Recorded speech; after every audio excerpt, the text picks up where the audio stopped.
we go! Here we go! Here we go! We're gonna have a fiery Sterling today.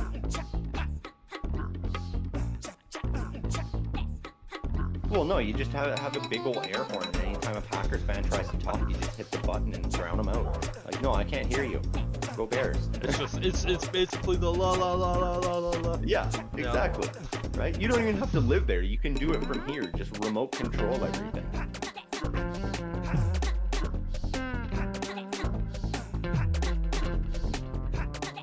Yeah, I'm pissed off, man. Fuck the NFL at this point.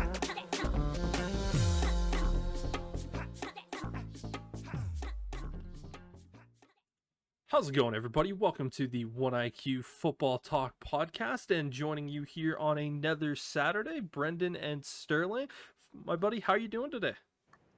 Doing good. It was a boring week for NFL news, but at least the weather's nice, and we're slowly creeping towards training camps. You know, it's maybe a month at most for some teams at this point we're looking at, because we're, third week of June here, and I think it's 5 weeks for the Bears because they get that extra week because they're playing in the Hall of Fame game. Same with the Texans. So I think both of those teams are 5 weeks away. So for most teams, 6 weeks. So it's about a month and a half of before we get to training camp and some of that timeline. Yeah, and some teams will bring in players a little bit earlier than training camp just to start working on some drills and stuff like that. So that's why I say about 4 weeks, because that's usually about when the players will start arriving, is that like third week of July or so. Yeah, I know a few of the Bears, especially some of the rookies. Like I know Romo Doomsday said he's going to spend about a month in Vegas, just obviously that's where he grew up. And then he said the last few weeks he's going to spend it in Chicago at Soldier Field, at the base camp, Hallis Hall, and basically just start working there and just get into the routine, which again is smart. But yeah, it's inching ever so closely. It's weird that we're in the end stages of June and the weather is beautiful and we're just sitting back going like, this is perfect football weather, and it's just we're sitting back going like, what are we gonna do, watch CFL? No. I mean, if I had cable, I would, because you know me, football's football. I'll watch CFL, I'll watch Aussie Rules, I'll watch rugby. I just love football. Like, it gets to the point where I'll watch soccer. Like, I just like football. Yeah, fair enough. I get annoyed with watching the CFL because I basically see stuff that happens and I go, okay, that's a penalty. Okay, there's no penalties. Okay, that's a motion penalty. Okay, no. Yeah. And there's just so much motion is allowed in the CFL. Yeah, and backfield motion is allowed. Yeah. Which, I mean, it makes sense when you think about how much larger the field is. That's partly why they allowed that. And it's a different game from the NFL. We've seen so many NFL players try to come to the CFL thinking, oh, I'm going to go up there and I'm just going to dominate, and they do absolutely nothing, which is surprising because they're super talented, but because the pace and the style of the game is just that much different, they just don't have that success. But then we also see guys from the CFL try to make it into the NFL, and they just can't, they can't handle it. I think we've seen one or two guys that have made that transition from the CFL to the NFL that have had a somewhat of a career. Yeah, I mean, you get a lot of guys that'll make that transition and be, second stringers or depth guys on their teams. You got guys like Alex Singleton, who's there. Brandon Browner was a CFL guy who went down and played for the Seahawks. And you got the big names like Doug Flutie and Jeff Garcia that went down and were successful. But those were so long ago.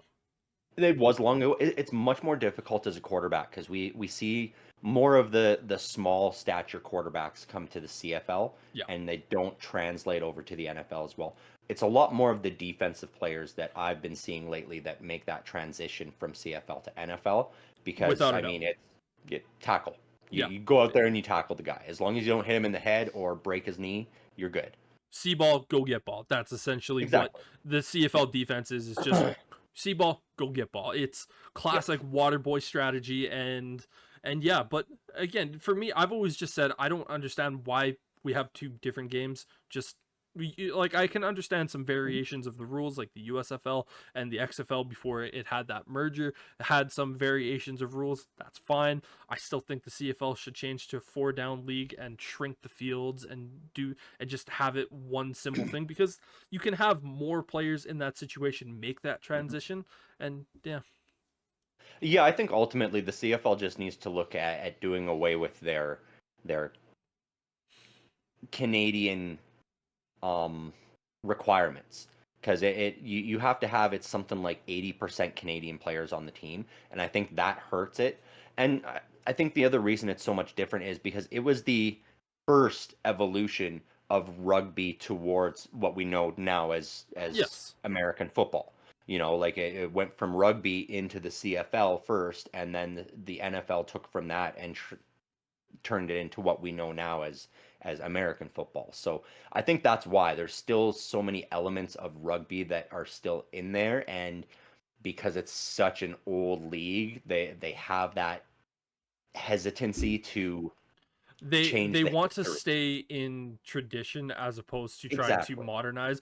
I've been saying for years that when there was that talk of the XFL merging with another league, I said Dwayne Johnson, he first went to the CFL. He didn't go to the USF or the USFL. He went to the CFL and said, "Hey, I want to take my league and merge it with your league." And they said no. And I said, Yeah. that is the death of the CFL right there. Because I mean, I think the death was COVID. That's what really killed this league right now. Unfortunately, they're really struggling to get back on their feet. Unfortunately, they're hesitant to merge with an American league because they know that immediately that puts all of the Canadian teams at a disadvantage because of the exchange rate in money. You know, like we saw that back when they did expand in the 90s into Baltimore and um, Buffalo, I think it was. I There were think they two. also had San Antonio as well. Yeah, there were a couple of teams that they expanded in the 90s, and it was within a matter of like 2 years that the American teams were dominating because they could pay their players more, you know, because of the difference in the Canadian dollar to the American dollar. And so that's why they're so hesitant to merge with an American league. And I can respect that. I get that. You know, you want to keep the competition within Canada. So Yep. what they need to do though is really spend that money and expand across Canada. We only have, what is it, 9 eight teams. teams, 9 teams, Yeah. and we should be able to get up to at least 12. And I think if we can hit that 12 team mark, that will afford them the ability to then consider changing some of the rules that are less known and less needed, you know, and certain things. They've got some unique rules that I don't think will ever go away, like the rouge, I hate the that the rule. single point. I I hate it so I much. I love it though because that forces you to actually, you know, try to get the ball out of your end, because if you just punt it away and you leave the team too close to your end zone, they can get that point and win the game in a tie game. It forces you to not play conservatively. You have to play aggressive the whole game if it's a close game. That's why I like it. You know, I don't like it in the situations of, you know, just a bobbled punt or kick that goes through the end zone and gives you that 1 point. But Missed when you field can goal use that that, goes into the end zone still gives you a point. It's just like, right? When you can use it strategically in a tight game, it makes it very interesting, I think. So I that's a rule I don't think will ever go away. I think for the strategic factor, it's fine, but when it Mhm. comes to games that are so close, it's rarely decided ever by a rouge. I can't remember the last time a game was actually decided by 1 point.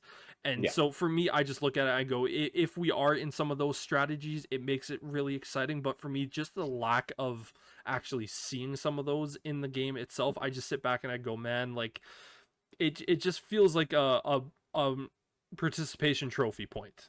That's exactly the kind of feeling for it. But for me, I just look at it and go, with the Yep. league, I would like to see more teams in the CFL. I Mhm. When the league only had 8 teams, it was like, what are we doing? Like there you could have teams in Texas.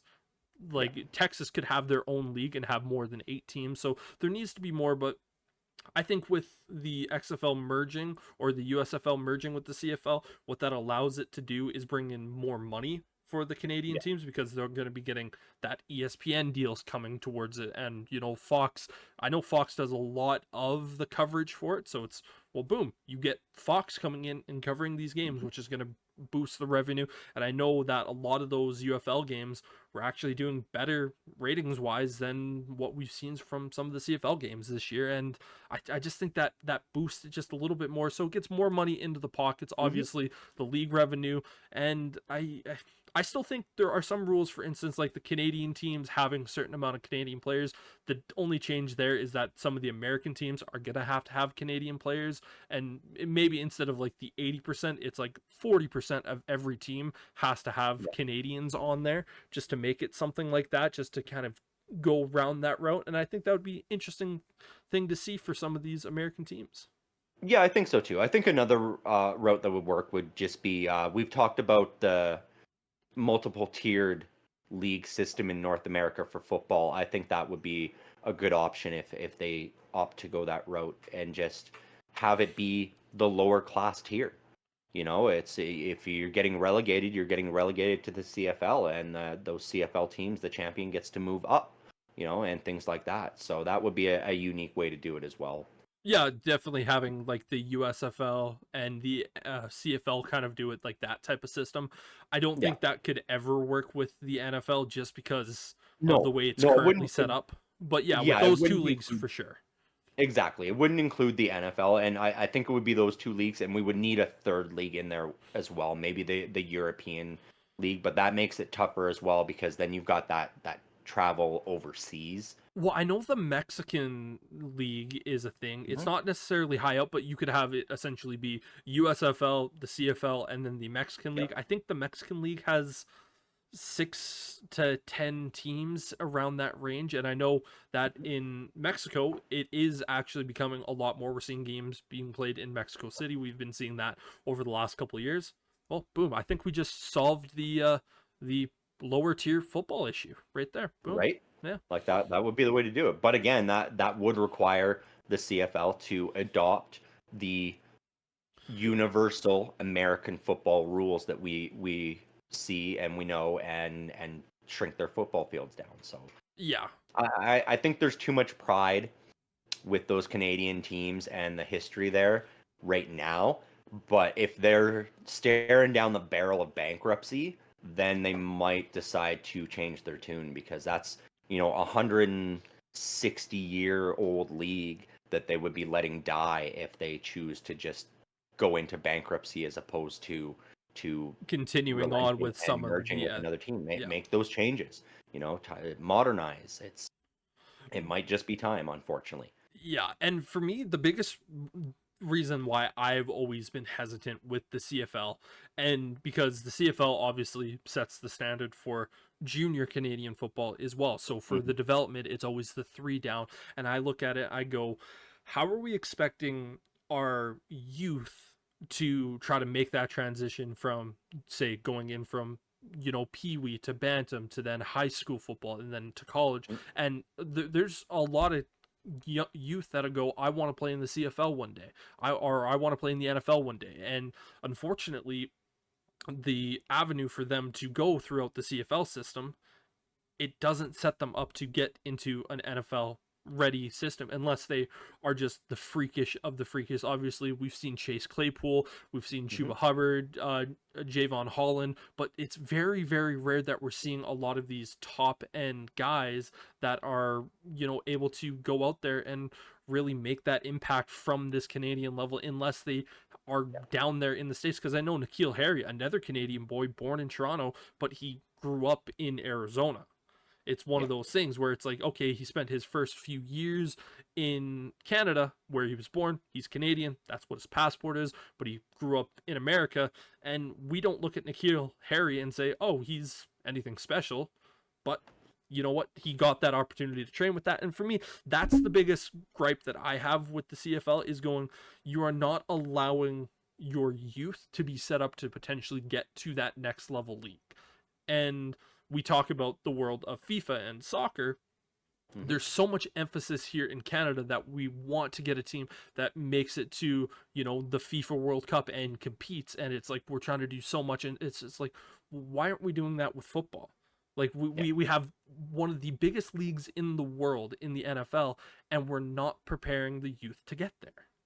Well, and maybe this new transition with flag football becoming an Olympic sport in the coming years, that is something that perhaps will push the Canadian League to look at transitioning, because it's going to put the Canadian uh, international team at a disadvantage at those flag football games, because Without a you doubt. you look at FIFA, as you said, and soccer. Soccer is worldwide the same game everywhere you go. Yes. The pitches are the same size. You know, The the way you rules are play the same. exactly, everything's the same. Whereas we're seeing now with American style football, it's becoming that way as well in the UK, in Mexico, in South America, in the Germany. United States, in Germany. It's the same game, it's the same rules, and then Canada and Australia are still being standoffish and different about it. And Yeah. it's like, I get that's where the games originated and these are afraid of change, but we're getting to the It's gonna start international to bite stage you now. in the ass. It's time to just relent and join the masses, Yeah. because if you want to be competitive, you're going to need to be able to put those kids out there and teach them the same style of football as what they're going to be playing up against. Yeah, I know the only other sport that has something a little bit different is hockey, where you have the North American hockey. The Mhm. rinks are a little bit smaller as opposed to more of the international of like the European side of things, where they have the 200-foot rinks as opposed Yeah. to, I think it's the 185.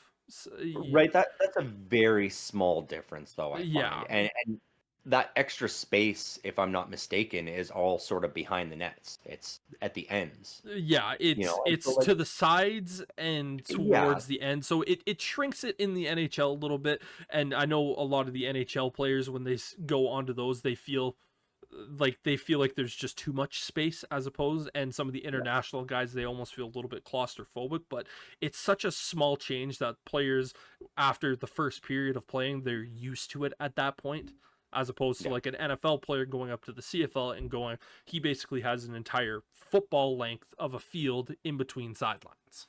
yeah. Yeah, exactly. It's quite a bit different. I don't think they would have to shrink the field down to the same size. Like, we could see slightly different sizes for sure. Wider, longer, whatever you want. I But think for the CFL, it's if just they a want little to keep too the, much at this yeah, point. I think if the CFL, if they want to keep the width, sure, Yeah, fine. I think you have to shrink the end zones. I don't like having, what is it, almost 30-yard end zones as yeah, opposed to the 10 what we get in the NFL. I think that's just too much space to cover, and I just look at it and go, why? I, I would move the field goal post back outside of the yeah. end zone. The amount of times of comedy situations of where we'll see a guy just running full speed into that, I just go, why are we still doing that? Like, Right. you know, Yeah. like And they do that because the end zones are so large. yes, If you put that at the back, then your extra point is all of a sudden a a 60-yard 45 kick, yarder. Yeah. right, for an extra point instead of what it is now, which is the normal 25, I think, something like that. Yeah, It's I'm been a not. while since I've watched CFL. I cut cable out years ago, and the CFL doesn't have any licensing rights with anybody, so Makes it hard to watch it for sure.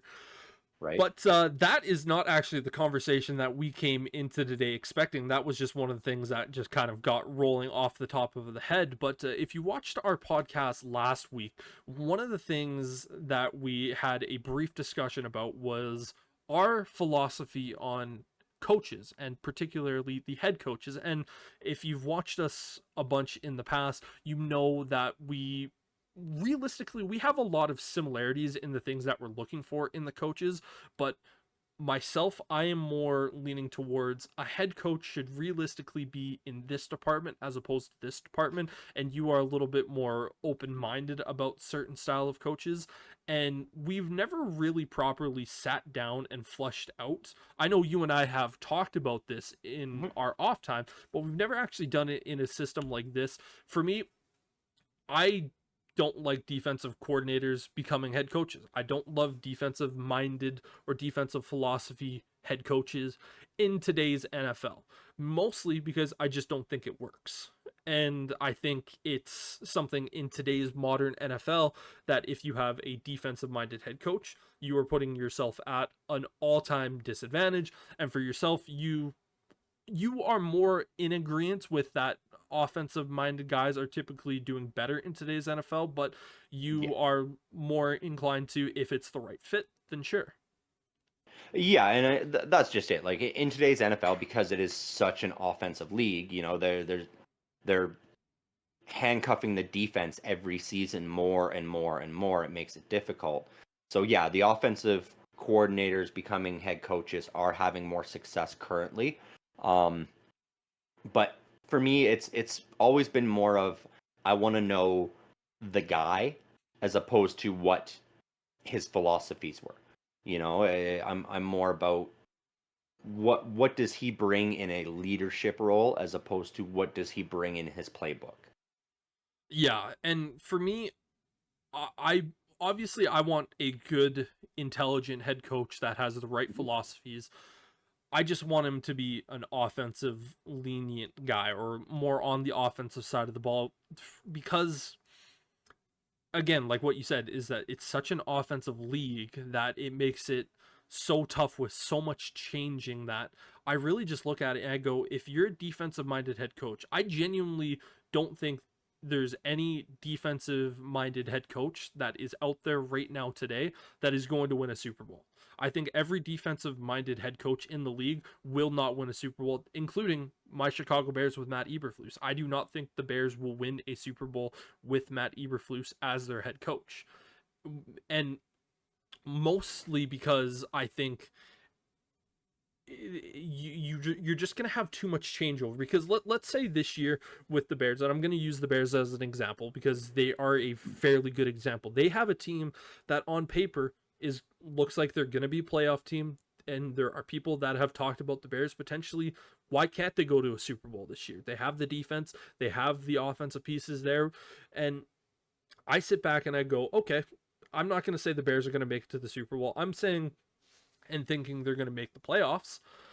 And I think a playoff win, probably not in year number one of Caleb Williams, but we saw that with CJ Stroud, so anything's possible. Andrew Luck in his first year made it almost, he either made it to the AFC Championship game or he was almost to the AFC Championship game. I can't quite remember, but if you can get that first win, unfortunately for the Bears, if that's the case and Caleb Williams looks awesome, well, unfortunately, our offensive coordinator, Shane Waldron, he's going to get hired away to be a head coach. Yep. And right then and there, we always talk about switching coaches year one for a quarterback, and we typically talk about the head coach of making that change is really detrimental. But Shane Waldron, he's with Chicago. He's going to be taking guys from the Chicago offense of staff to whatever job he gets. And then the Bears are just in this cycle of just constantly trying to go find a new offensive coordinator. And when you find a really good offensive coordinator, you might only have him for a year, 2 years max. I know we talked about Ben Johnson and the guy with Houston. We were shocked that they didn't get jobs this year, but that's such an anomaly that it almost never happens that way. And we're just kind of sitting back going like, okay, both of those teams got extraordinarily lucky that they got to keep their coordinators. And I'm just it's tough for me to go, you're constantly switching offenses, you're constantly changing things. And Eberflus can be the best philosophy and putting the right system out there that he possibly can, but if you're just constantly changing offenses, it's going to make your quarterback's life hell. We saw that with Jay Cutler for years, where he had 6 offensive coordinators in his 8 seasons with the Bears. That's not a recipe for success. No, but I mean, a bit of a trend I've been noticing is a lot of the offensive coordinators that are upgrading to that head coach role, they're OCs on teams with an offensive minded head coach already. Yep. And so really it's they're in someone's shadow, and that's why they're moving on. Whereas you see some of the guys who they're the OC and they've got either a defensive minded head coach, or in some cases I've got a few guys on my list that they never were coordinators. They've got philosophies either towards offense or defense, but they were never coordinators. And Dan Campbell's one of them. And so Ben Johnson, as an OC, looks at that and goes, well, Dan's not really stepping on my toes. I'm sort of the head coach of the offense because Dan Campbell hasn't had this coordinator experience. And so some of those situations, you see the OCs more willing to stick around, I feel like, because they go, well, I don't have to worry about if I have a couple weeks struggling that this head coach who used to be an OC is going to come over, take the playbook and go, I'm calling the plays now. You just sit there and chew your crayons. Oh, totally. Totally. And so that I think is a bit of an issue. I just, the reason I'm more comfortable with these defensive minded guys becoming head coaches is because you see a little more collaboration between defensive coaches than you do with offensive coaches. Offensive coaches, I notice they tend to butt heads a little bit more if the game's not going well. Whereas with a defensive minded head coach and a D coordinator, if the game's not going well, they sort of get to go together and go, okay, what's going wrong? How can we shift this around instead of, okay, you go sit down, I'm going to call the plays because you're fucking this up. Oh, yeah. I think with a defensive coordinator, they are definitely more cooperative with the team around. But for me, again, going back to that reason of why I prefer those offensive minded guys is because when you look at some of the guys that have been in the Super Bowl the last couple of years, obviously Andy Reid, he's always been the offensive play caller. And, he's had brilliant coaches coming from him before. Doug Peterson is an example, Eric Bieniemy, and Matt Nagy, before they got head coaching jobs or moved on, they were respected OCs. But at the end of the day, it was always Andy Reid. You look at Kyle Shanahan, who was also there. He was an offensive coordinator for years before getting his job, and he's had a few guys move on. And when it comes to him, it's one of those things of like it's truly his system, but he's allowing his offensive coordinator to kind of do a bunch of the practices. And you're just seeing some of those top guys that are still calling those plays. Sean McVay is another really good example of that, where they go out there and it's like, listen, I'm going to be the mad scientist in the lab working at it. My offense coordinator is simply there to be the messenger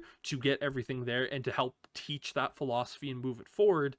And those are the guys that we are constantly seeing going back to the Super Bowl. Andy Reid, he's a Hall of Famer. He's, in my opinion, Andy Reid is the greatest offensive minded head coach in the entire history of the NFL. We've seen Kyle Shanahan be there a few times. Obviously, Sean McVay has been there a couple times, and Zach Taylor, again, a little bit of an anomaly, but he's still an offensive philosophy head coach. And you just kind of continue to look at some of the guys that have been there these last few years. It's these mad scientist guys that are just constantly pumping out guys, and that's essentially what you're looking for. You're not always going to find it, and there's always the risk of the offensive minded philosophy head coach coming in, but that's kind of the risk that you have to take, because if you can find one of those guys, your offense is never going to change, with the exception of just like the yearly changes that come in. But it's not basically going, oh, we're going to put in an entirely new offense. The players already know what's going to happen. And for me, that's that consistency that I would preferably like to have in the team while watching it, as opposed to a defensive minded guy who's just going in there and it's like, okay, this is our team philosophy. And I think team philosophy is a great thing to have. You need that. But then if your offense does fairly well, because again, look at Kyle Shanahan. He was with Dan Quinn for a while when in Atlanta, moves on, and then we saw really who was the more important piece of that coaching staff when Dan Quinn was with the Falcons. It was, okay, was it Dan Quinn or was it Kyle Shanahan? And it was very clearly Kyle Shanahan. Yeah, I mean 100%, and that's just it. It's because the league is so strong towards offense, it does make more sense for teams to be rolling the dice and gambling on these, as you say, mad scientist offensive coordinators. The problem is we see that it is a gamble. Mm-hmm. We see a lot of them come in and just fall flat on their face, like guys like Matt Nagy. They just did not pan out. They were not good at all. And that's where, for me, the ability to be a leader is more important as a head coach. And that's why I'm always more willing to have a defensive guy, because I find that the defensive guys tend to be more in that leadership role than the offensive guys. The offensive guys usually will have a big head and be like, "Yeah, it's my way. This is the way it goes." They're the I'm mad right. scientists. They're the psychopath. Exactly. Yeah. The guys like Andy Reid, Sean McVay, Kyle Shanahan, Nick Sirianni, people like that. What it's just a big gamble, Yep. because you run the risk of being in an eternal cycle of trying to find the guy that's going to be able to get that new philosophy on offense in. And then once he's finally there and you find him, then you go, okay, now we've got our coach. Now we have to start rebuilding our team around what he wants. And so it's quite a lengthy process, And of course, I'm spoiled and biased because I have had a defensive-minded head coach for the last 17 years. And so it's been a long time of that for me, seeing what he's doing as a leader and bringing in offensive coordinators that unfortunately do well and go on to bigger and better things, but occasionally do absolutely horrible. And the risk with that then is, okay, this offensive coordinator is just absolutely shitting the bed, and my head coach can't come in and fix it because he doesn't know offense. Yeah. So that is a big risk for sure. If you have a good enough defense, you can still win games and make the playoffs, but you're not going to win championships that way. Yeah. So that is a big risk for sure. And that's where I think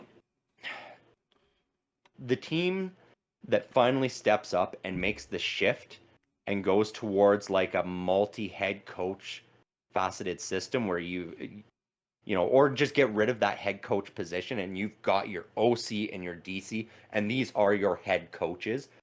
I think the team that takes the risk and makes the leap on that first is going to completely shift the dynamic of this league. And I think that's what we're headed towards at this point. The days of having one head coach and two coordinators, I think we're getting past that in this league. Because you see it with these teams with those mad scientists, the Andy Reids, the Sean McVays, the Kyle Shanahans. They're the head coach and the offensive coordinator.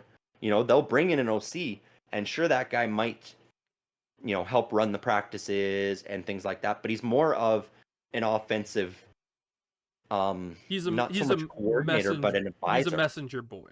Right? Like he's an offensive advisor. And then they go on and get that head coaching job all of a sudden because they were under that guy. And everybody's like, oh, he must be the next great big thing because look at what this team did. And he gets into that system and all of a sudden it's like, oh, this guy cannot coach. Never mind. This is not a good decision. And so that's why we might, right? That's why I think we might see that shift start to happen where it's instead of having that 3-coach system, we go to a 2-coach system with the positional coaches underneath, being the advisors. I think that would be the way for this league to go because you then would create a little bit more cohesion and a little less of the headbutting between your head coach and OC or your head. Yeah, it's always the head coach and the offensive coordinator. You don't really see that headbutting between the head coach and the D coordinator. Oh, no. And everything that you're saying right there, all this screams out to me is special teams coordinator. And your division has a head coach that has been there almost as long as Mike Tomlin, and he wasn't from an offensive background, he wasn't from a defensive background, he was a special teams coordinator. And this is one of the things that we often always see when a head coach gets fired mid-season, why the special team coordinator often becomes the intern, because he already knows all the players and he's just going to go, you know what, my role in coordinator situation for the team is less so of a situation of trying to do this and that. I'm going to let the OC do what he has to do. I'm going to let the DC do what he has to do. And I'm essentially there to just get everything going. Yeah. Well, exactly. And I mean, that's John Harbaugh. And he was a special teams coordinator, but he also was positional coaches throughout his career on both sides of the ball. He's what I call sort of a hybrid. He has offense and defensive experience. So he is sort of that unicorn in that way where he knows it all, and so he's really able to hone in on both sides. And I think that's why he's had so much success bringing up coordinators on both sides of the ball because he can get in both their ears and go, well, look, I've been, a positional coach, but he was never a coordinator. Him and his brother both actually never were coordinators on either side of the ball. It's very unique. Jim Harbaugh was much more offense oriented. He didn't really do much on the defense, but he was only ever a positional coach. At least when I was looking through and doing my research on him, I could not find any coordinator positions at the top level. Perhaps at high school, he might have been a coordinator or something, Pretty but much when he retired from actually playing, he went as a offensive consultant for Western Kentucky. Then he was a quarterbacks coach for the Raiders. Then yeah, he became the head coach for San Diego, then head coach for Stanford, then yep, head coach for the 49ers, Michigan, and then head coach. But yeah, exactly. obviously So him he being a never, former first round pick as a quarterback, and yeah. then playing as long as he did. So yeah, no, I know what you But mean with that. yeah, so the two of them never really were coordinators because, an offensive consultant or associate, that's not a coordinator. No, It's that's the second you're lowest thing you can be on the NFL exactly. for a coaching staff And at so those least. guys are unique as well. There are two others right now as head coaches in the league. I mentioned Dan Campbell, and the newest addition is Gerard Mayo. He went from a linebackers coach after being a former player, and he is now a head coach of the New England Patriots. Well, Antonio So, Pierce, you can also add to that because he was never a coordinator in the NFL. I think he was a coordinator in college though. I do believe he was a coordinator for Arizona State. He was a defensive coordinator So he or offensive was coordinator. Sorry, no, he's defensive coordinator. was So it defense? I'm Okay, looking but yeah, I at think it was Arizona State. He was an associate 1 year, and then he was the straight up coordinator for 1 year as well. so Antonio Pierce, he was the head coach for Long Beach Poly High School. Then at Arizona State, he was the linebackers coach and recruiting coordinator. And then in 2020, he was the associate head coach, co-defensive coordinator, linebackers Yeah, coach, and recorder. And then he was defensive coordinator and associate head coach. And then in 2021, then he moved to the Raiders, where he was the linebackers coach, interim head coach in 2023, and now he's the head coach. So he had that kind of 1 year of being that defensive coordinator, but he was also a co. But yeah, and that's the only reason I included him on the defensive coordinator list that I made up instead of the no coordinator list because he did have at least 1 year in there where he did that himself.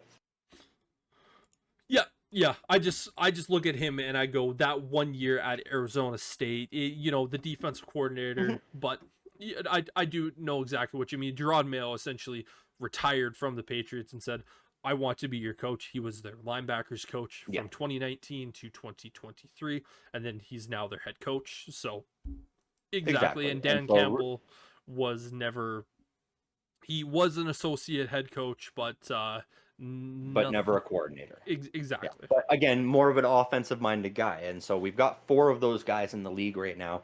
And that really is what creates the split. Because without those four, like we have 16 offensive minded head coaches in the league and 12 defensive minded head coaches and then those four which I are no coordinators, John Harbaugh with his hybrid upbringing able to do both offensive defense, and then Campbell and brother Harbaugh on the offensive side and Gerard Mayo on the defensive side. Yeah. So makes for a fairly even split throughout the league. But when you look at what these coaches have done successfully, I broke down in only using their current tenure as a coach. The offensive coordinators have more success.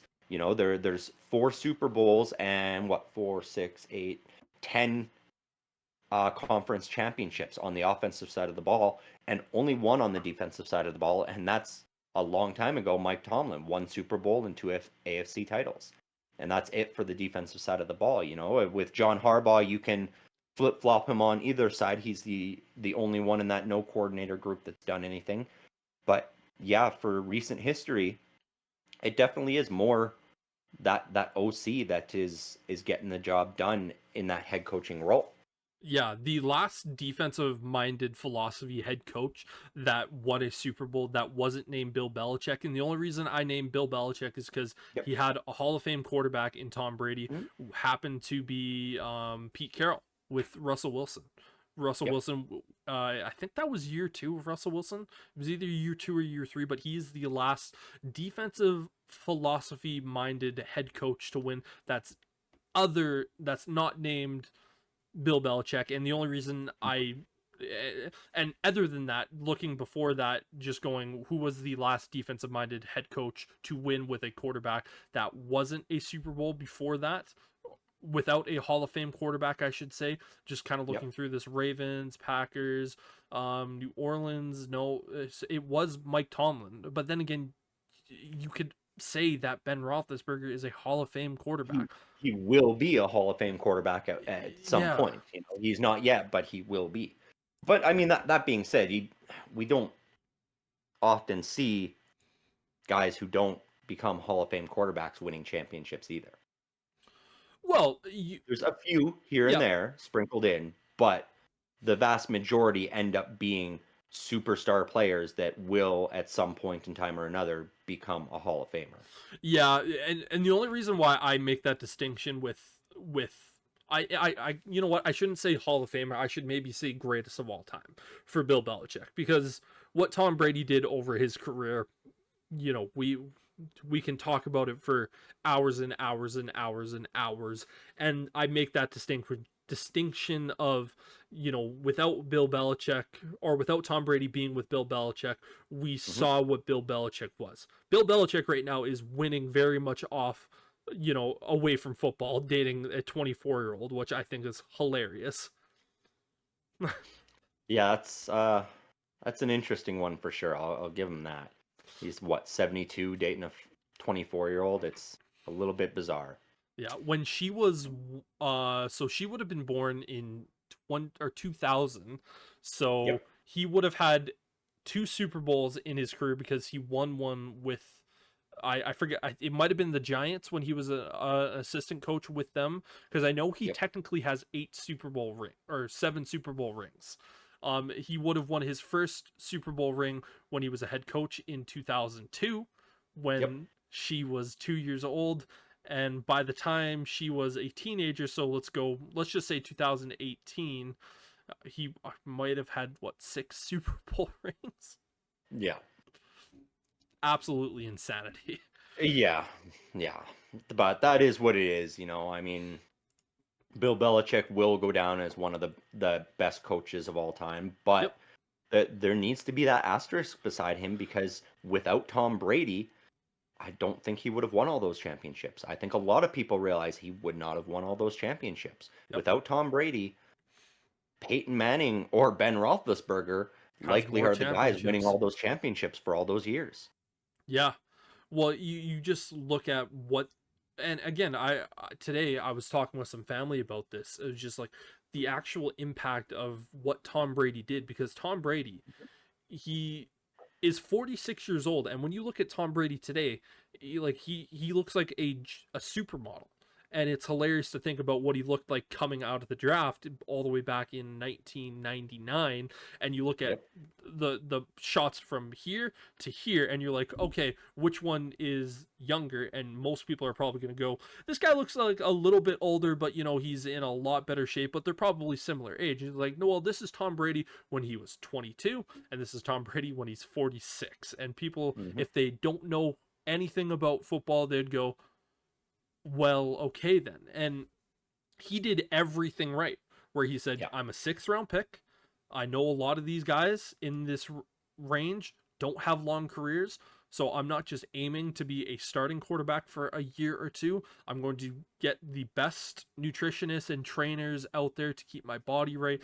He took less money as a quarterback for years to say, you know what, I would rather, he was still making $20 million a year. It's not like he was poor or anything. Like, he was making $150 on the dollar, or he was making 75 cents on the dollar. Like he was making generational Yeah. money while still saying, you know what, I don't need to be the highest paid quarterback in the league because I'm going to allow all my other teammates. And you and Mhm. I both agree that is the key to success. And a lot of these younger Yep. quarterbacks need to realize that, because it's Not really, just the really quarterback. hard. These younger players, period, need to realize this because we've discussed it ad nauseum in the last few weeks. These ridiculous contracts for some of these wide receivers and edge rushers and shit like that that's coming out. And I'm looking at these guys and going, sure, you're getting your bag, but you're not going to get a ring. You I'm less need to worried make about that. the position players as the quarterbacks, because the quarterbacks can demand like 20% of a team's salary cap, but I They understand what can. you're saying there. Yeah. But there's some of those positional players that are starting to get into that realm. There's wide receivers now that are making more per year than some starting quarterbacks. And starting quarterbacks in their second contract, not on their rookie contract. Yeah. And so that's where my issue comes in is some of these guys need to really look at it and go, look at what Tom Brady did. Look at how he won. If you want to win, you need to take that philosophy. Otherwise, if you're just in it for the money, fine. Get your money, go on. Your team's not going to win a championship, so be it. That's why I think we both like our teams so much because our teams aren't willing to sell the farm for one player so that we can have star value but never win a championship. One of the more recent for you that comes to mind is Khalil Mack. He won that big money and you guys were like, we can give you that money, but we're not going to win a championship if all our money's tied up in you. And so you trade him away and you start fresh. Well, And that's with what that situation with Khalil Mack, though, is that we did give him that record-setting contract Mhm. when we traded for him. We traded the 2 first-round picks, and then we gave him that record deal. I always look at it and I go, I would rather do one or the other, sign the Yeah. player for the big money or give the picks for it. But in that situation, it just happened to be both. I don't love Yeah. doing that because I think you're putting too many assets on one player. But what Khalil Mack Yes. was doing for those 3 years that he was there, he was the best edge rusher in the NFL during that time period, and he led a defense to be one of the best. That 2018 Chicago Bears defense, I would argue it's probably a top 5 defense of all time. Like that's how Oh, special 100%. that defense was, and it was led by Mac. Yeah, But then you had to 100%. trade him away because the team got too expensive, and you needed the money. Exactly. Yeah, And it wasn't enough to get you to that championship because of it. all You because of know, one goddamn kick. right? And but that's the thing is that's where my concern comes in because yeah, Tyreek Hill and Tua Tagovailoa, great. They're gonna probably break records. They're gonna be one of the best Those two guys are quarterbacks, going to cost 40% of the team's cap. right? They're gonna be one of the best quarterback receiver duos stat wise ever. But they're not gonna have a Super Bowl ring because you can't put the pieces around it. And Yeah. that's what Tom Brady did right. And he's trying to educate some of these young guys into that now and saying, "Hey, look, I get it. You want to be the number one paid player at your position. But if you're making 25 million or you're making 45 million, you're still making generational wealth. You're still making more than enough money to live your entire life out and you're going to win ring after ring after ring. You're going to have championships, which means you're going to have sponsorships, which means you're going to be making money when you retire still because you're going to be able to go in and go, yeah, I need to make an extra, $350,000 this year. I'm going to do a fucking cereal commercial wearing all my rings. I'm going to do a That's Pepsi all you got to commercial. do. Like you Exactly. one a year and you're like, there, that covers all my expenses for the year. I'm good. One Like thing that that is what some of these guys need to start thinking. And then we're gonna like if we can get 4 or 5 teams that all are following that philosophy, it's gonna be so competitive and so much fun to watch because we won't know who's gonna win every year. Whereas the last couple of years, it's like, yep, Chiefs. one thing that I heard this week was that kind of shocked me was Gronkowski has never spent a single dollar that he made in the NFL.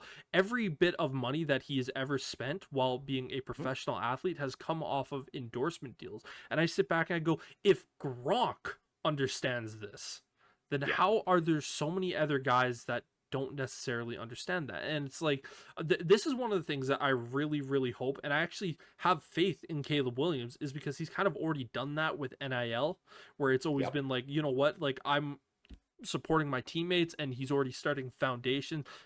Dude started a company this or last week, a brokerage company, I'm pretty sure, where it's just like he's just going to be making money. I just hope he looks at that next contract. I hope over this rookie deal he gets a Super Bowl, and then he just looks at it and goes, I know I've already walked out and I said I want to have more Super Bowl rings than Tom Brady. Pay me $20 million a season.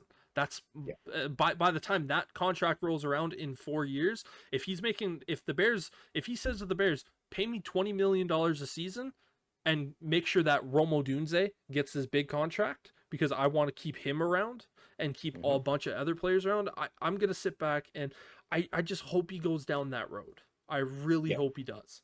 And that is the one good thing that I see coming from this NIL deal in college football is I think it's going to teach these college players a little bit more about the financial side of it and how to manage their money properly. Because I think that's been a big part of the issue is a lot of these really talented young players coming up through college. They came from a rough background, a rough childhood, no money, and all of a sudden they're having millions of dollars thrown at them. And so they're spending millions of dollars a week. Yeah. And that is the issue is they don't know how to manage their money and stay afloat. Like how many times during the off season do we hear about, future Hall of Famers, retired players that are filing for bankruptcy because they ran out of money? And it's like, man, you made $140 million in your career. How are you bankrupt? Yeah. I'm never even going to approach that in my life. Like, come on. I don't even know how I would spend $140 million. Right? I'm sure I've got some ideas, but like it would take me a while to do it. But yeah, and this whole NIL thing, Caleb Williams he's going to be a case study because he was the first superstar athlete that was being drafted into a league in the NIL era. I know Caitlin Clark, she was technically drafted before Caleb Williams, but she wasn't even on the same playing field as Caleb because the second that Caitlin Clark got drafted, Caleb Williams broke her record and like shattered her draft day record for number of jersey sales. But yeah, you also got to keep in mind Caitlin Clark was drafted into a league that perennially loses money. They're losing $50 million this year. Right? They lose millions upon millions per year, whereas the NFL makes billions of dollars a year. Yeah. So that is a pretty big difference. It's hard to compare those two.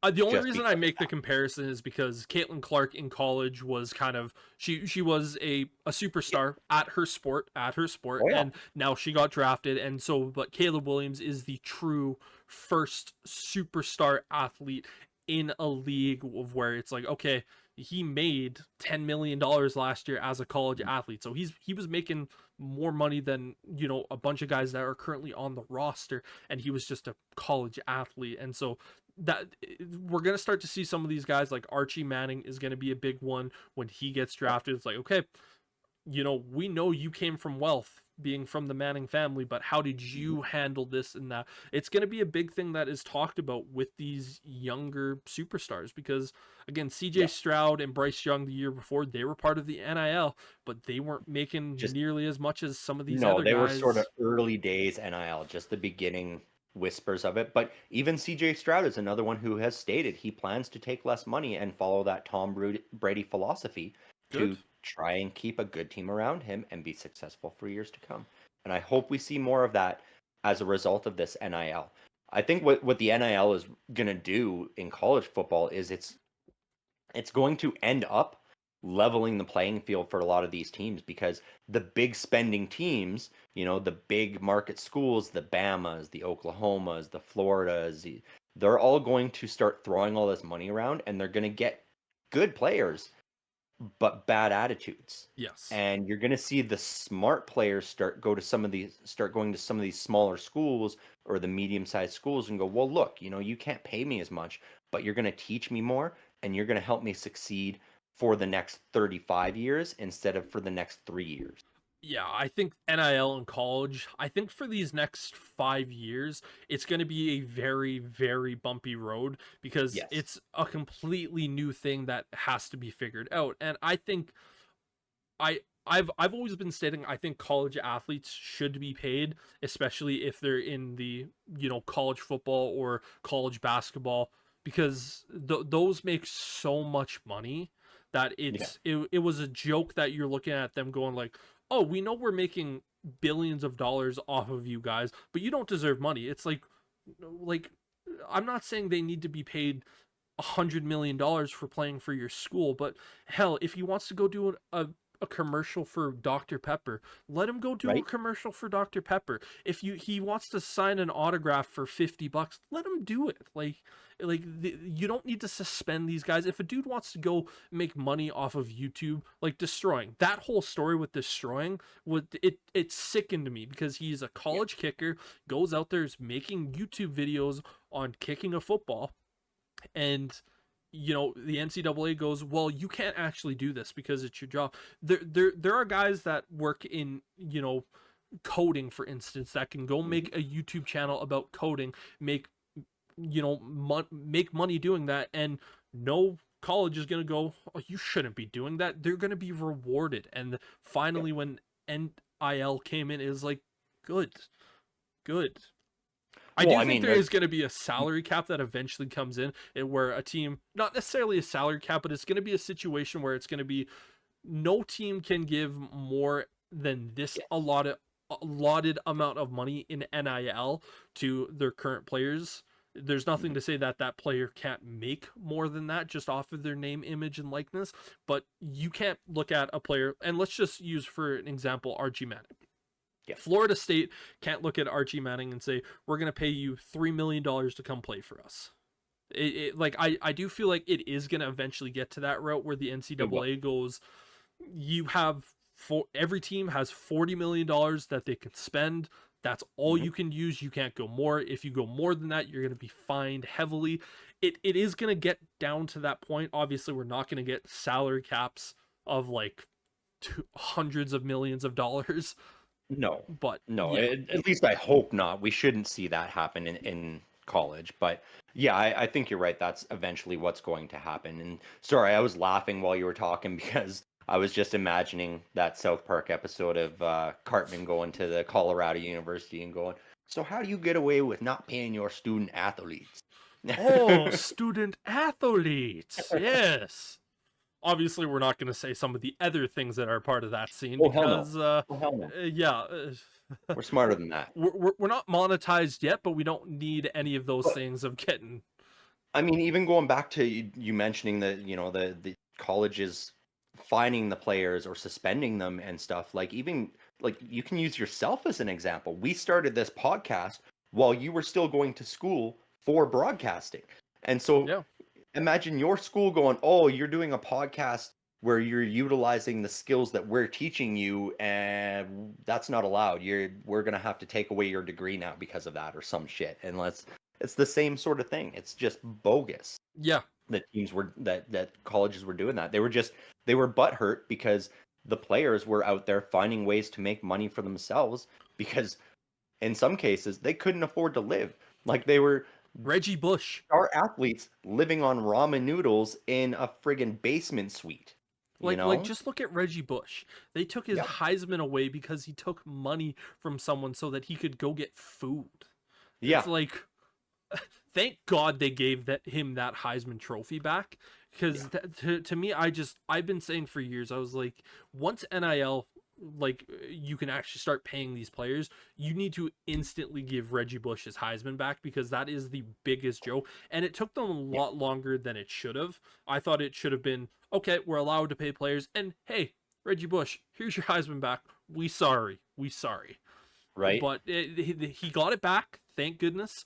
That I Mhm. would have still been arguing to that to this day. But yeah, exactly. The fact that these players were going out there and like you would have star athletes going like, oh, like I get to go home and have ramen and a tuna can for meal. But you're a 250-pound defensive end who needs Yep. like 4,000 calories a day to maintain. It's like, oh, I know. I know. And there's a reason why we saw so many underclassmen every single year enter the draft, because it's like, I know I'm going to be a 5th round pick, and if I stayed a year I would likely shoot up to be a first or a 2nd round pick, but I Hmm. need to eat. Right? I need money so I can eat. Exactly. Yeah. Yeah. So the NIL will be good in some of those ways. It's just working out those kinks is going to be, as you said, very bumpy. Yeah, and there are going to be things where the NCAA is going to implement things that we don't like, and then they're going to implement things that we do like, and it's going to be a really fill out process. 5 to 10 years of this being a pretty bumpy road, I think, is going to be pretty much understandable throughout that. But once they figure it out and they get it to a spot, it's going to be perfect. Like I do think it's going to be 5 to 10 years of them going like, okay, we've got to try this, and this. But once they get Hmm. it down, it's going to be really good and really smooth for everyone involved. And but yeah, we definitely got a little bit sidetracked from our coaching conversation, but still all good conversations to have. But yeah, again, the pretty much we've already said everything that we needed to say with the philosophies. Another thing that we did kind of want to talk about in terms of coaches is this year there's always guys that enter the season that are on the hot seat, or coaches that we think could potentially be fired. I know last year one of the conversations that you and I had was like, for me, I instantly said Arthur Smith should not have a job as a head coach in the NFL. I thought after year 2 of him being the head coach with Atlanta, he should have been gone. And every single week, if it wasn't you, it was me going, what is Arthur Smith doing? He's wasting his talent. Like, how Yep. are you using Bijan Robinson, who you drafted the 7th overall pick and is one of the most exciting running back prospects to enter the league since Saquon Barkley, and you are Hmm. using him as a decoy? You should not have a job. Yeah. And you and I, we always do kind of like a 20-minute kind of pre-discussion throughout the week. We always text and do messages and kind of figure out what stuff we're doing. But you and I pretty much immediately were like, same person. We had the exact same person who we kind of have that similar thing, and that's the New Orleans Saints head coach Dennis Allen. And I know my reason why I have issues with Dennis Allen being a head coach, and I, he's a defensive philosophy minded head coach that has not implemented some of the things that we've talked about that we like seeing from defensive minded coaches, of where they implement certain standards and philosophies that these players do. I don't think he was, like, he's going into year 3 of being the coach of the Saints. I know he was the head coach for the Raiders for a season, I'm pretty sure, and he was pretty quickly thrown out of there. He was in a division that had been wide open ever since Tom Brady decided to retire, and Hmm. it has just been fumbling the bag with decision after decision. And I know not all of the stuff was on him. It's general management doing, basically trying to pay off their credit card debt by adding more credit card debt towards it. But I just see some of the calls that he makes and some of the stuff that he does with this team, and I just like, my man, like, Yeah. like, no. Well, exactly. He is definitely top of the list for starting the season on the hot seat in New Orleans. He hasn't gotten anything done Yeah. with the Saints. Like especially last year, we talked about how that Saints defense, he got them to the point where at the beginning of the year we were talking about them being a top 5 defense. They were potentially going to be one of the best, and their defense was going to help them win that division, and they didn't. Yep. Like in his 2 years there so far, he's got a very underwhelming record of 16-18. Like he just hasn't been able to get it done, and I don't see anything changing. Being that defensive minded, as you said, it makes it difficult for him to get involved in on the offensive side of the ball and help find some ways to score more points. And I'm underwhelmed with what he's done in that leadership role. I don't think we're going to see anything different this year. I do think Dennis Allen will likely be the first coach fired this season, and probably by week 6. Yeah, Unless it's unless for some reason the Saints find a way to go like 4-2 or even 3-3. But if they start out with 3 or 4 losses on the year, then Dennis Allen will be out for sure. I don't think we'll see a head coach fired until after trade deadline. Because it's very like we don't see a lot of coaches fired in season. I think we see maybe 1, 2, but the earliest we see it is around kind of that week 10 mark, and just because it's like okay, because I know Matt Eberflus was the hottest name last year after week 4 of the season, and I truly do believe that if the Bears didn't go from that game on Sunday night or on Sunday where they played the Broncos and had that devastating defeat, and then they had to play it on Thursday night, if they had a full week of Sunday to Sunday, Matt Eberflus would have been fired. It's just too hard to go on the road against another team, and that saved his, in my opinion, that truly saved his job, because if the Bears had lost against the Commanders, there's no way that Eberflus would have been or I believe Eberflus wouldn't have been the coach. But yeah, it's both of us are in pretty much agreement of just Dennis Allen. Like, when was the last time you heard anything positive someone had to say about Dennis Allen's coaching style or coaching Never. philosophy with New Orleans? You just don't really hear it exactly. No, I've never heard anything. I don't necessarily think he will be fired in season. I think he will probably be someone at the end of the year, similar to an Arthur Smith, of where we're going to be calling for it, of just like, why is he still the head coach? But it's like once we get to Black Monday, it's going to be like, okay, Dennis Allen has been relieved of his duties, and you and I start mass texting each other going like, finally, it happened. And then, we'll hear about a month later that Dennis Allen was hired by the Steelers to be their DC, Yep. Yeah, and exactly. He'll definitely be out by the end of the season. I just think if the start is bad enough, because he's on that hot seat, if they start off bad enough, he could be that first casualty of mid-season firing for sure. Yeah. Beyond that, I did have 2 other coaches that I think are their seats are warming up a little bit, and that's both of the New York coaches. More importantly, Robert Saleh. He's been with the Jets since 2021. He was supposed to be coming in here and turning this team around and making them competitive in the NFC East. They got Aaron Rodgers, they got all this talent, and it's not happened. He's 18-33 as head coach in New York, and that is not great. Granted, Aaron Rodgers went down with injury last year, but as a head coach, you need to be able to still field a winning team when a star goes down. You still need to be able to find ways to win, and he hasn't been able to do that. And if the Jets struggle early on, I think Saleh will be a casualty of that team, because it's not like they're going to go, oh well, it's Aaron's fault. They're going to put it on the head coach. That's ultimately what ends up happening. It falls to the coach, and so that's it's unfortunate to see, because I think he has the ability to be a head coach in this league. He does have that great leadership, but he hasn't been able to put it together in New York. And that could very well just be the Jets' curse. This Jets team is not anything special, and it hasn't been since Broadway Joe. Like, it's been a long fucking time. The last time the Jets were actually relevant, funny enough, was when Rex Ryan and Mark Sanchez were the head coach and quarterback duo, when they just had that shocking year of beating both Peyton Manning and Tom Brady in the playoffs, where everyone's looking at it going like, what is happening? Dirty Mark Sanchez and the Jets did that. But even like it was more of just like a shock to see that the Jets beat the Colts and the Patriots in the playoffs, but then it quickly fell away.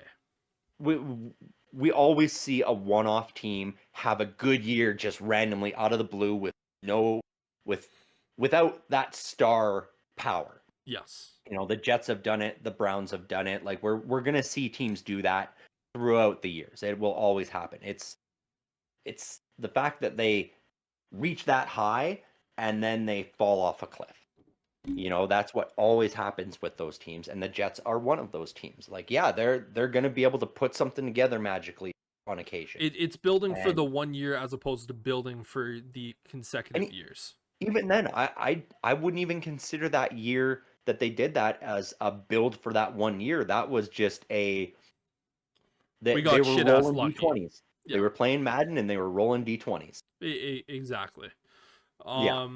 I know you mentioned both New York coaches, but before you get to your other coach, Yep. one of the coaches that I had happens to be the Tampa Bay Buccaneers head coach Todd Bowles, where I just look at him, and when he got hired to be the head coach after Bruce Arians, I looked at that and I went, you had two coordinators that you could have gone after. Bowles, who was your DC, or you could have gone after, why am I forgetting his name?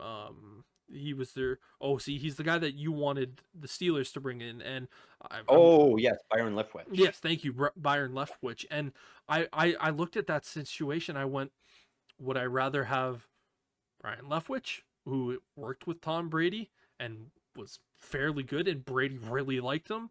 Todd Bowles, again, he was the Jets head coach for a couple years, and I loved him as a DC. When he got fired as the head coach, I said, I would like the Bears to bring him in as the DC because he puts a very good system out there. But with him, second time around, I just go 17-17 record.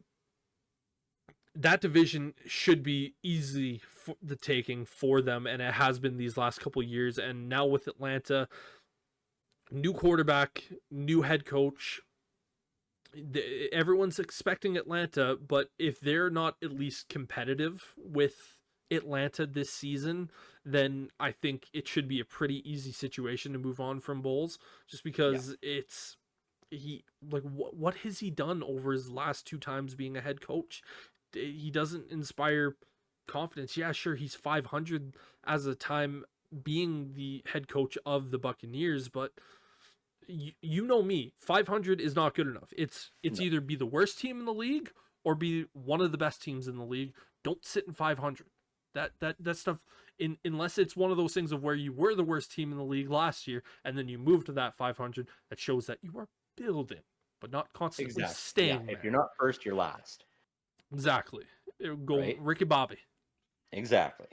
But yeah, I mean, Todd Bowles, his future is solely rested on the shoulders of Baker Mayfield. Baker Mayfield and Mike Evans are going to have to produce for him this year in order to have him still be employed at the end of the year, because that's going to be a favorable job for any of these offensive coordinators that are looking to move up to a head coaching job, because you've got a great quarterback in place, you've got a future Hall of Famer wide receiver in place, and a fairly decent amount of cap space to be able to make some moves and build a team. And so that will be a very favorable position next year for any coordinators looking to make the jump to a head coach. So Todd Bowles, he's going to have to fight with the Falcons to remain competitive if he wants to keep that job. And I love Todd Bowles. I was the same. I was like, yeah, bring him in as the DC for Pittsburgh. I'd love to see him be our next DC, and then have him eventually take the reins from Mike Tomlin if that's the way it goes, because I, again, don't mind defensive coordinators being my head coach if they are able to be that leader. But you have to have an offensive coordinator that is capable of being a head coach. That is my concern for Pittsburgh this year, is will Arthur Smith be able to be that OC without having too much of the head coach crayon eating brain take over? Yeah. Let's jump into talking about the New York Giants, and I think both of us like Brian Daboll. Like he did such great work with Josh Allen, because Josh Allen came into the league for years. I criticized Josh Allen and I said he's not a good quarterback from what I scouted in college, and Daboll, he made Josh Allen into a top 3 quarterback consistently in the NFL. And I loved the move when he went over to the Giants. I said he's going to have an opportunity to show us what Daniel Jones is. And Daniel Jones, sure, he had a little bit of a better year, but we all looked at that and went, okay, like, he still sucks. Like, the team rallied behind the head coach, and in year number 2, it was clear that nobody in that organization wanted Daniel Jones, and they instantly regretted it. And this year, the Giants, they're going to have a good defense. But their defense is going to be top 5, but their offense is going to be 32. And it's not because of Dable. He's going to be looking at this. He's going to be scheming up very good situations, and it's going to be Daniel Jones screws it up. And unfortunately for him, I think that's going to be the situation where he might not get an offensive coordinator job in the NFL for a year or two. He's probably going to have to go into like TV, because I think the stink of what happened there with the Giants might have been too much. I don't know if it'll be quite that bad for him. I think teams see what's going on there, and there's a lot of teams around the league that know the Giants made a mistake with Daniel Jones. Unfortunately, what's going to happen is Brian Dable is going to take the fall, because the Giants are on the hook for Daniel Jones at this point, and we've seen over the last couple of years they're making bad decisions. You know, Dable's record is 15-18 since he's been there. Daniel Jones has not been good, but you've got him locked up for another 2 years at $45 million. Like, you've got to keep going with him, unfortunately, and this will be a case of the head coach takes the fall. I don't think he'll be tarnished because of this. I think another team will scoop him up. We're just talking about Todd Bowles and the Bucks. I wouldn't be shocked to see the Bucks go, you know what, we're going to roll the dice and bring Dable in as our new head coach. And I think he would see success down there with Baker Mayfield. And so I don't know if he'll get a head coach job right away. It's possible. I do think he will get an OC job somewhere, because we're going to see a lot of those offensive coordinators moving on to head coaches next year. And so I think he will still land in the NFL. He is still a great mind. He's still a great coach. He's just going to be the scapegoat, unfortunately, in New York. That's why it pains me to have him on my list for hot seat coaches, but he's only there because the Giants need a scapegoat. Yeah. And it's going to be Brian Dable. Everyone's going to look at that Giants defense and go, they're so good. And they're going to look at the offense and go, it's so bad. And a lot of people like us are going to go, well, it's Daniel Jones. But then there's going to be people going, well, a good offensive minded head coach, like what he's supposed to be, can win with anyone. And I'm not saying we're going to make that argument, but there's going to be people out there. And I can understand why that argument is there. If you are such a brilliant mind, you should be able to work with what you have. Like, we look at Sean McVay and Kyle Shanahan and go, they would be able to scheme up situations. The team wouldn't be good, for instance, but they would be able to do that. That's the type of thing where it's going to kind of go down that road. I don't even know if Andy Reid could succeed with Daniel Jones. Oh, no one could succeed with Daniel Jones. That's sort of my point. Is like, you can scheme it up all you want, but when your quarterback gets back there and gets happy feet and then starts running, what can you do as a coach? Yeah. You know, you bring him over the sideline, hire somebody to take him out with a crowbar and hope for the best with your backup. Like, that's really all he can do. I feel for Brian Dable, because we both had high hopes for him going to the Giants. We were like, finally, somebody's going to go revive this Giants team, and we're not going to have to watch the fucking Cowboys or these damn Eagles fans every year. We're going to finally have the Giants back in the NFC. Yeah, you and I both look at the Giants organization, and neither of us care or like the Giants, but we have respect for what they have done, and we look at them and go, you're a respectable organization. You have been respectable. That Daniel Jones contract makes me think very differently about a lot of the decisions that organization has made. But again, everything that they've done over the last, let's just say, 20 years, with the exception of that two blips of going, we're going to draft Daniel Jones at 6th overall, and then we're going to pay him $45 million a year. To me, I look at that and go, oh, okay, the organization may be falling into that unlikable scenario. Yeah, somebody fell in love with Daniel Jones and just made they let them make some bad decisions. It was unfortunate. Because prior to that, I love Eli Manning because he beat Tom Brady. And that makes me happy. Because my team could just never fucking do it. A lot of people love Eli Manning solely because, especially in 2009, was that the year 2009, or was it 2008? I don't remember, Yeah. but I think it was 8. It was Yeah, so long it ago. was. But But not allowing the Patriots to become the second undefeated team in history. A lot of yeah, people will have Eli Manning as a Hall of Famer just for that moment alone. But again, 100%. Eli Manning won 2 Super Bowls, just happened to be both against Mr. Tom Brady. Yep. But But yeah, so it's sad to see that Dable will be the guy that takes the fall there, but this Giants team's not going to be good. You said it'll be a top 5 defense at the start of the year, but I expect it to be like that Browns defense where by the end of the year it's going to be in that 9 to 12 range because they're so exhausted. yeah, Because they're that was they're the issue with the Browns last year. They were a top 3 defense at the start of the year, and they slipped down to that 10 range by the end of the year because they were just so tired because the offense was so bad. well, we even saw that with shades of your Pittsburgh Steelers, of where they were Oh, one of the best defense 100%. in the league to start the year, and just each week you're just watching them, and you're watching TJ Watt just take deep breath, and he's in the first quarter, and you're like, oh man, like he is Yeah, like this is bad. like yeah, and we were talking about that like week 8, where we're just like, oh okay, yeah, hopefully TJ Watt doesn't get hurt because that spells disaster. And he did. He did, He and did right before the playoffs. yep, and I'm not going to say that was the reason that they didn't have success in the playoffs, and I don't think you would either. But I mean, I would. With how close that Bills game was.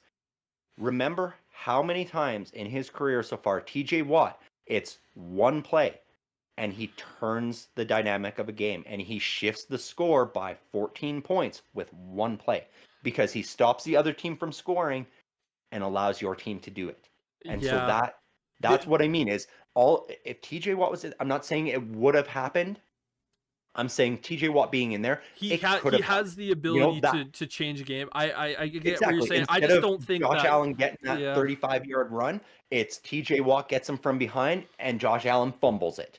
And then all of a sudden Mason Rudolph has a chance to go down and score, and instead of, the Bills being up by 10, they're down by 3. yeah, So that's what I mean by TJ Watt has that game-changing ability that it could have made a difference having him. And that is why you need a better offense so that your star defensive players, when you've got a top 5 defense, are healthy when you make the playoffs. yeah. I still don't think that it would have changed the outcome of that game, but I understand having Yeah. that superstar player, it definitely helps it along that line. Yeah. I know you don't have any other coaches that you think. Every Nope. year we also see a first year head coach get fired, and I'm going to list off some of the guys that are first year head coaches this year, or Mhm. first year head coaches with their team this year, that we I already think have a team that I think will be the first to go. But with a first year head coach. yeah, And who do you think that is? it'll be the Tennessee Titans. You think Brian Just Callahan? because I think that team right now is in a tailspin. Yeah, yeah, Yeah.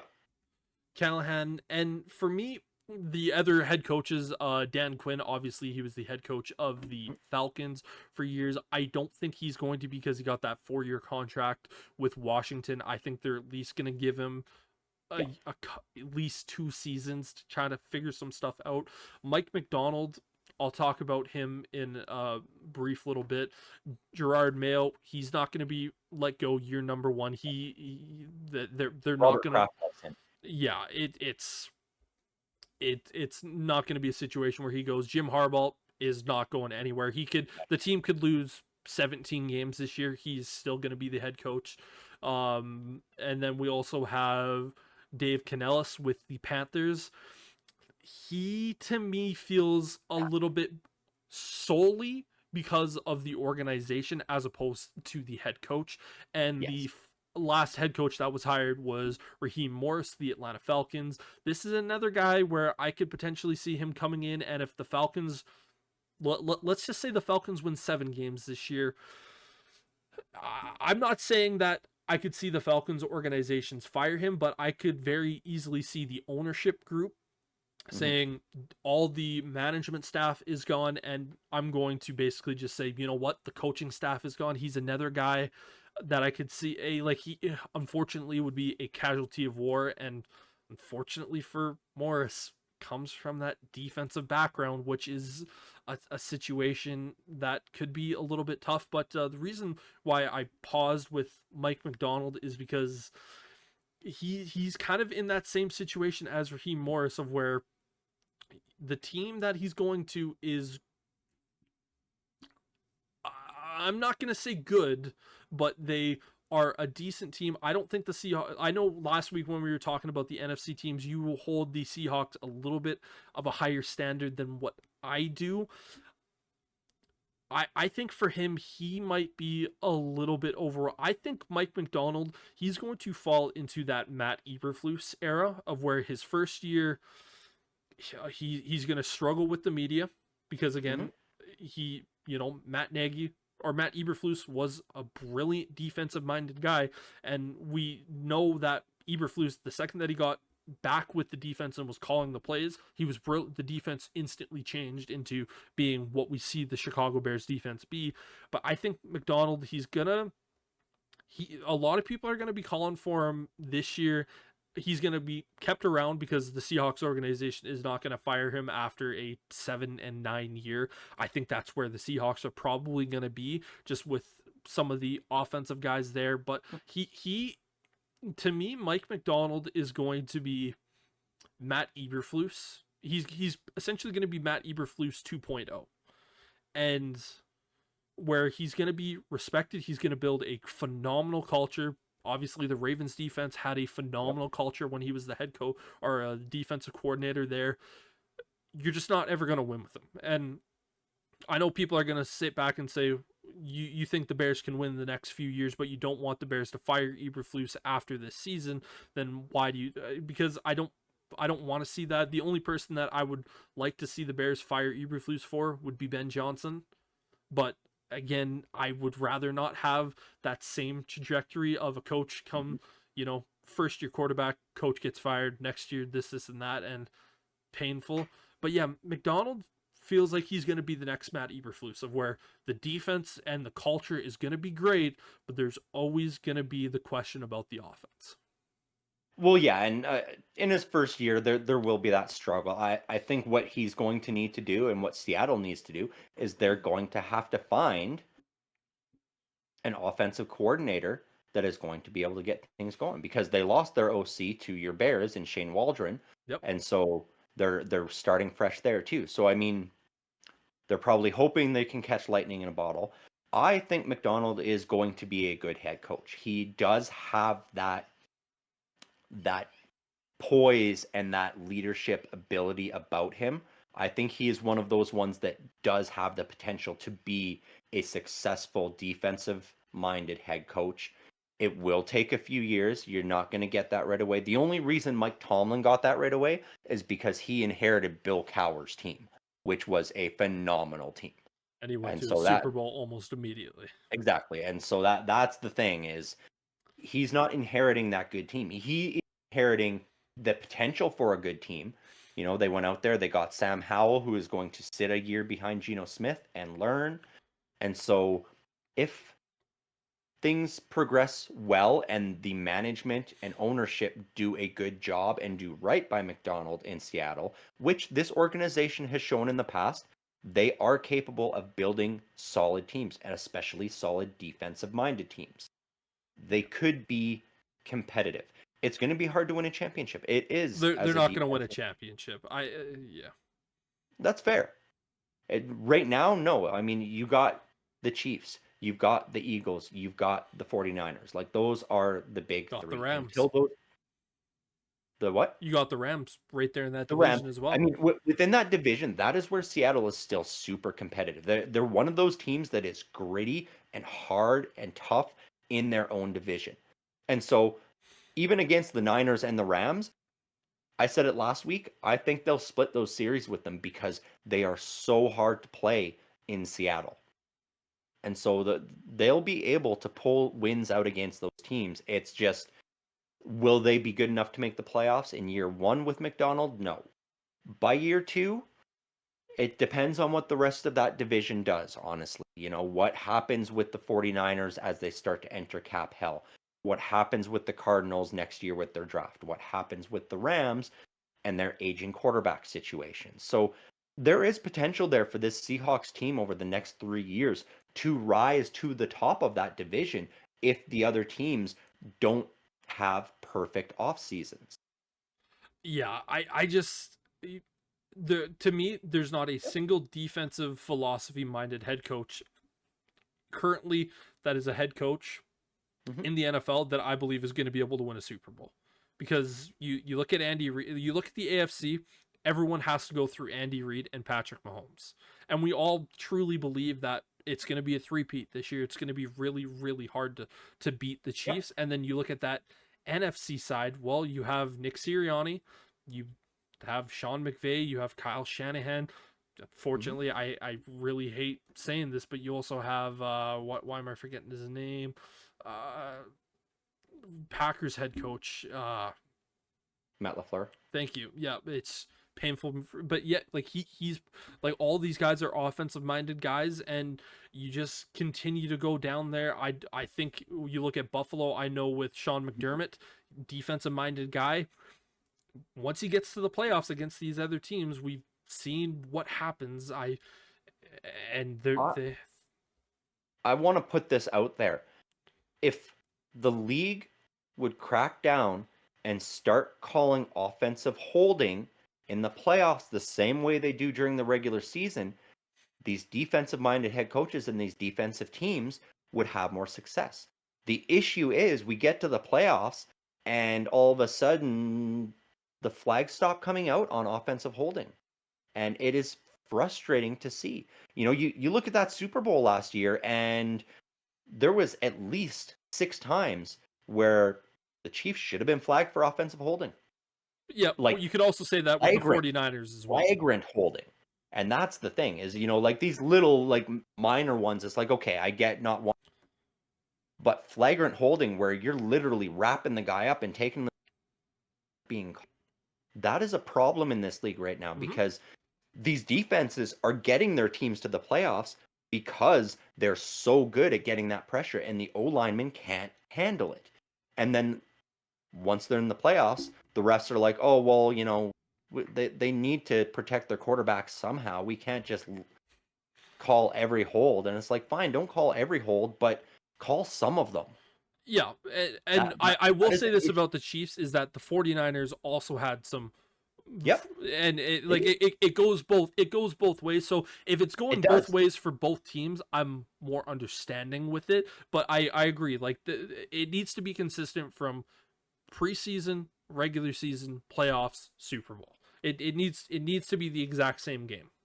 It does. And it, that being said, I want it to be the same game in the terms of they're calling it when it is so flagrant and obvious. Yes. Because there are guys like Bosa, like Watt, that are held so much because the O lineman knows there's no other way to stop them.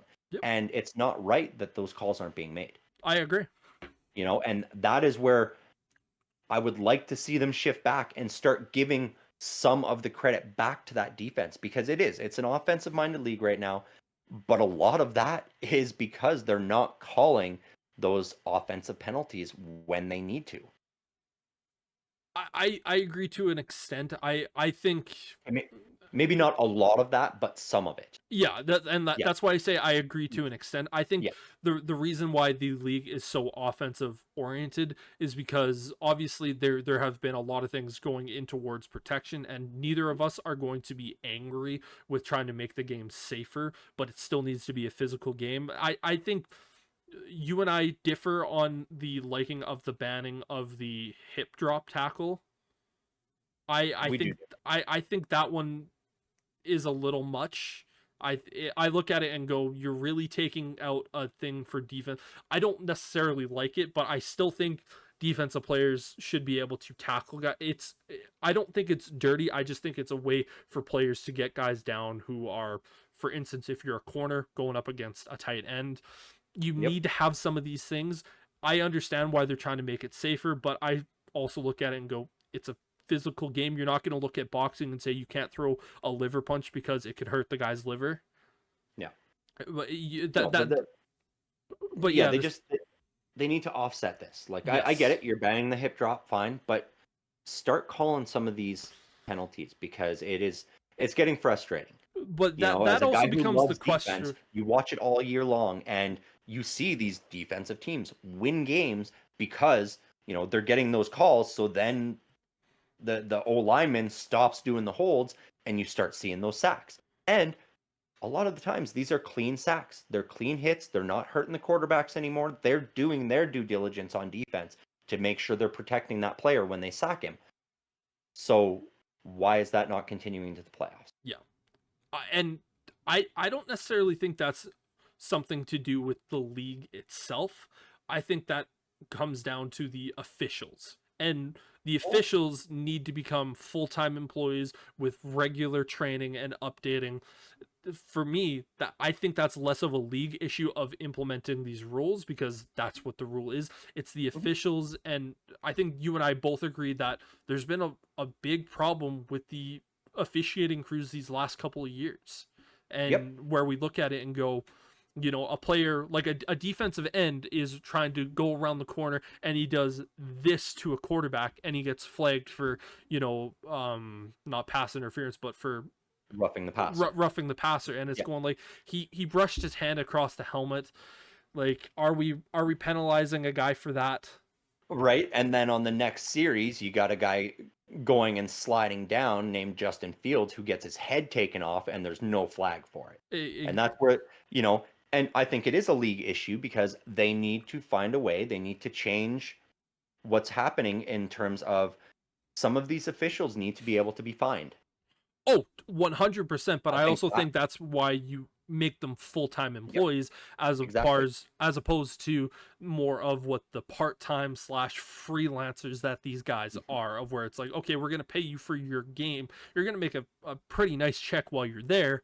But it's at the same point, if you make these guys full-time employees, like throughout the week, they have to do training and they're being constantly talked to. And again, the officials, when some of these calls do get brought up, they are talked to. They're graded and judged throughout the week, but it's one of those things where making them the full-time employees allows them to go like, okay, this was clearly a blatant miscall.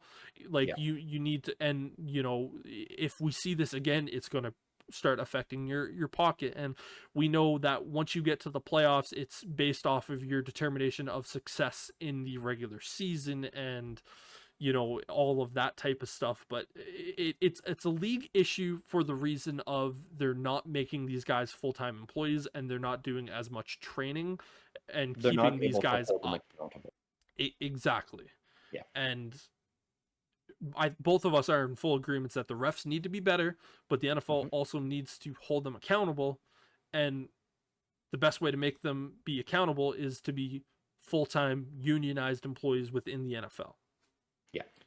And yeah, that change definitely needs to be made because it's getting frustrating for a guy who's been such a fan of defense for so many years. And every year, as I said, they're finding more and more ways to handcuff these defensive players from being able to make plays. And then when they do and they're penalized, it's not being called. And that is frustrating. You'll throw the flag for a guy brushing a helmet, but you won't throw a flag on a guy who just got completely held and who dragged slid, to the and ground. then 2 yards later a defensive player comes in and hits him into the head with his shoulder, and then everyone just goes, oh yeah, that's totally fine because he was a runner. It's like it's a shoulder to the head. That right there should be a penalty. Like, if a guy is giving himself up, and I understand there's situations of where it's so close and there needs to be discretion there, but that's also why we have instant replay. Yeah, and I'm not saying the USFL has made great use of that this year. I've seen a lot of cases. I haven't been watching the games, but I've been watching a lot of highlights and footage, and there's been a lot of cases where their replay and their reviews have been excellent. They're changing plays because they're seeing things and they're not afraid to overturn that play because they're like, no, look, this happened. Yeah. And that is something the NFL needs to, I think, adopt. Yeah, and I know one of the reasons why the NFL hasn't done that yet is because they're scared that every penalty is going to be reviewed and it's going to lengthen the time of the games. But I look at it, I go, if, like, by the time, like, when the flag is called, there are times when it's just so blatant where it's like, okay, play starts, flag, right to the right to the official. He goes, okay, offside, blah blah blah. Like, again, that's not going to change. It's not going to be like, okay, and we're going to go to the review booth. It's like, okay, everyone saw that, but then for some of the instances where the officials go in to communicate with each other and discuss it, it's going, why can't we have a group of 4 or 5 trained officials in a booth watching it from angle and angle, and they can be on a microphone with them going, okay, so this is what we're seeing and this is what you think it is. It's going to take 30 seconds, what is already taking 30 seconds for those officials on the field to communicate. If anything, it might add 5 seconds to a call, and if you add that up throughout the game, maybe a minute. I don't even think it'll add that much to the calls, honestly. And exactly, we haven't seen it adding to the USFL. no, You know, because that's just it. It's this is the stretch of time where they're moving the chains anyway. They're, you know, the teams are going to the, and they're talking. If the play needs to be changed, that's where it's going to add some time on. But that is to the benefit of the game, not the detriment. Because that means the right call is being made, and it's like, oh, hold up, we need to go back, we need to fix this because we made the wrong call. If it's the right call, we're not even going to notice. And 90% of the time, it is the right call. The problem is those 10% often are during key elements of the game where they're game-changing situations. Exactly. It's going to make a difference in what the final score could be. Not what it will be. You know, it's not going to always change the outcome, but it has the potential to change those outcomes. And that is where I get frustrated. Yeah, and there's been so many times where you'll look at a play and you just go like, oh, you see a flag and you go like, oh, what's happening? For instance, like pass interference. I know Saints fans always like to go back to that pass interference, and the league actually implemented a rule the year prior to of where you could challenge it, and we didn't really see that much difference, but it's still something where you should be able to go back and look at those egregious missed calls, because that's all instant replay was brought in to do. It was brought in to fix the egregious missed calls.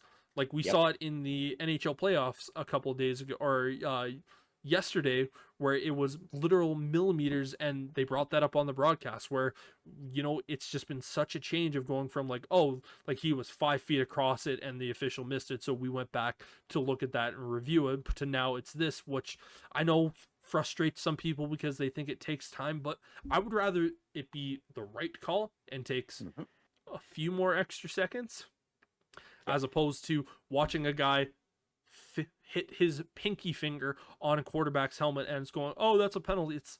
And then the very next play, that same player spears the quarterback into the ground. It's like, oh no, it's fine. Yeah, exactly. It's absolutely frustrating, you know. And I go back to that Super Bowl last year. I still think the Chiefs would have won, but it's frustrating to see a team that was, if not the most, one of the most penalized teams for offensive holding during the regular season get 0 calls in the Super Bowl. That is suspicious, especially when you can look back. No, it is. A team doesn't magically go from being the most penalized team to being perfect in the Super Bowl. It's not going to happen. It will not happen. No, I agree. I'm not. Plays, I think it was more of a coincidence more than anything suspicious or conspiracy theory wise. I'm not saying that you're saying that. It's just I'm just saying this for some of the audience that might interpret that from what you're saying. It's just I'm looking at it going like, yeah, you're looking at it, but that again, that's the referee's fault. But yeah, I just wanted to make that distinction just because there's some people that might hear you and go and think like, oh, he's a conspiracy theorist saying that the NFL just wants the Chiefs to win. That's not what you're saying. That's the only reason. That's the only reason I brought that up. Yeah. Yeah. No, I'm saying it's just suspicious in the terms of, you know, you see the most penalized team for the one regular specific season, and then not exactly. It doesn't add up, and you don't see a team go from the worst to the best in one category that quickly, just because the playoffs are on. That is where you know there is a problem with the officiating. Yes. You know? There was blatant missed calls. It's a conspiracy and they were trying to set the Chiefs up to win. I'm saying it was poor quality and mistakes were made, and they need to fix that going forward. Exactly. That's what it is. Yeah. Yeah, I'm not. Yeah, that's all I'm trying to say. It's just it's infuriating to see when something like that happens. And that just goes to show that, for instance, that should be in a scouting report for teams, for officiating teams, of going like, okay, Yeah. I know last week this team, they had this many calls, so we have to keep an eye on that. I'm not saying that's going to be our main focus and we're going to call every little instance of it, but it's that just goes into the realm of, because I'm not going to look at an official and say, during your off week, I want you to go study tape of the last game for the two teams that were playing to see what the tendencies were, because you're not being paid for that. No. Like, But if they were full-time employees, then they are being paid for that. And then at that exactly. point, I think it would be beneficial for those officiating crews to go, okay, this is the game you're calling next week, these two teams.